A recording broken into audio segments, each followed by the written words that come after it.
ချင်းကြီးကတော့အားလုံးမင်္ဂလာပါဗျနော်ဒီစူပါဆိုင်နေမှာဆိုရင်တော့ကျွန်တော်တို့အင်္ဂလန်ပရီးမီးယားလိမှာဆိုရင်တော့ဆွန်ဗီလာနဲ့မန်ချက်စတာယူနိုက်တက်ကျွန်တော်စပိန်လာလီဂါမှာဆိုရင်တော့၄ပွဲအီတလီစီးမှာ၄ပွဲဂျာမန်ဘုန်ဒက်လီဂါမှာတော့2ပွဲဗျနော်ဒီထဲမှာကျွန်တော်အကောင်းဆုံး3ပွဲကိုပဲရေးချယ်ပေးသွားပါမယ်ဗျနော်ညီကိုနော်ဒီ3ပွဲမြရေးချယ်မိမှာကျွန်တော်ရဲ့မနေ့ကချင်းညီကိုတွေ Telegram မှာဆိုရင်တော့အဆင်ပြေကြမယ်လို့ထင်တယ်နော်ကျွန်တော်မနေ့က Webby မှာဆိုရင်တော့ကျွန်တော်3ပွဲပေးခဲ့တယ်မန်စီးတီ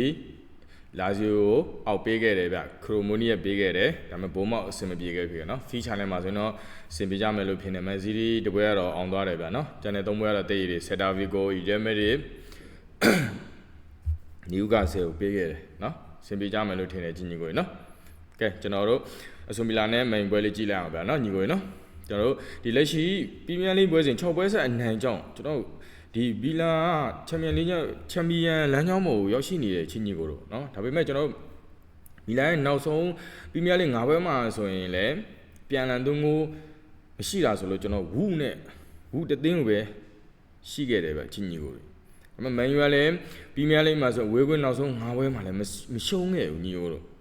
เนาะဒါပေမဲ့ဝေးကွင်းဆိုရင်မန်ယူကတွန်းလိုက်နဲ့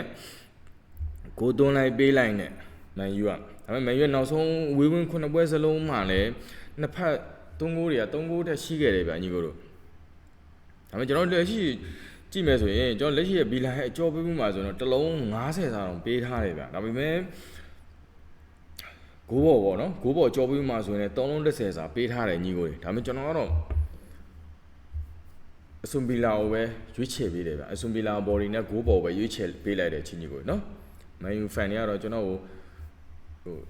ကြက်ချင်းမှကြားလိမ့်မယ်ကျွန်တော်ကတော့အဆွန်ဘီလာကိုပဲပေးခဲ့တယ်ဗျာနော်ကျွန်တော်နောက်တစ်ပွဲမှာဆိုရင်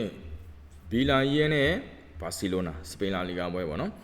သူကြည့်အဆင့်ဗီလာရဲကြည့်မယ်ဆိုရင်လည်းအဆင့်3နေရာဗီလာရဲဒီဟာဒီမှာဒါလီဂါအင်္ဂွန်းပွဲတွေမှာဆိုရင်ဂိုးမသွန်းနိုင်တဲ့ပွဲဆိုမရှိပါဘူးချင်းကြီးကိုဒါပေမဲ့လေးမဲ့ဖျက်ထားတယ်ဘာစီလိုနာဥဆောင်တယ်ဆိုပေမဲ့နောက်ဆုံးဝေးဝင်နှစ်ပွဲမှာဆိုရင်ဘတ်တစ်ဒီဆက်တာဗီကိုတို့ကတော့အနေဆုံး2ခုပြန်ပေးခဲ့ရတယ်ဗျဘာစီလိုနာเนาะဒါပေမဲ့သူတို့ဒီဂျားမှာဆိုရင်နောက်ဆုံးတွေ့ဆုံမှု73ပွဲမှာလည်း17ပွဲကနှစ်ဖက်3ဂိုးထက်ရှိခဲ့တယ်ချင်းကြီးကိုเนาะဒါပေမဲ့ဘာစီလိုနာရဲ့လက်ရှိကြောပြီးမှဆိုရင်တော့တလုံး60ပေးထားတယ်လို့ဂိုးပေါ်ကြောပြီးမှဆိုရင်လည်း4လုံး90ပေးထားတယ်ညီကိုတွေကျွန်တော်ကတော့ဘာစီလိုနာဘော်ဒီနဲ့ဂိုးဘော်ပဲရွေးချယ်ပေးတယ်ချင်းကြီးကိုတွေနော်ဘာစီလိုနာနဲ့ဘော်ဒီနဲ့ဂိုးဘော်ရွေးချယ်ပေးတယ်ဗျနောက်တစ်ပွဲကလည်းဒီလာလီဂါပါပဲဗျနော်ဂီရိုနာနဲ့ကျွန်တော်အက်တလီကိုမက်ဒစ်ချက်ကြည့်လိုက်မယ်ဗျနော်ညီကိုတွေတော့ဒီတန်းစင်းဆောင်ကဂီရိုနာကအင်ငွင်းရုံးကောင်းတယ်လို့အင်ငွင်းရုံးကောင်းတယ်လို့ပေါ့နော်အင်ငွင်းဂိုးတွန်းချေလဲမဆိုးဘူးဗျခြေမှန်တယ်လို့ပြောလို့ရတယ်ဒါပေမဲ့ဒီကွာတော့ဝေးကွင်းဆိုလို့မယုံရပေမဲ့ဂီရိုနာနဲ့နောက်ဆုံးတွေ့ဆုံမှု9ပွဲမှာတော့6ပွဲနိုင်ထားတယ်ညီကိုတို့ဒါပေမဲ့သူတို့ဒီနှစ်သင်းဂျားကတွေ့ဆုံမှုမှာဆိုရင်နောက်ဆုံးတွေ့ဆုံမှု4ချိန်မှာဆိုရင်လည်းနှစ်ဖက်3ဂိုးက3ဂိုးထပ်မှာပဲရှိခဲ့တယ်ညီကိုတွေနော်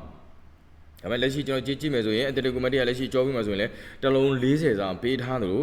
ဂိုးပေါ်အကြောပြီးမှဆိုရင်လည်း3လုံး80စာပေးထားတယ်လက်ရှိပေါ့နော်ချင်းညီကိုတွေ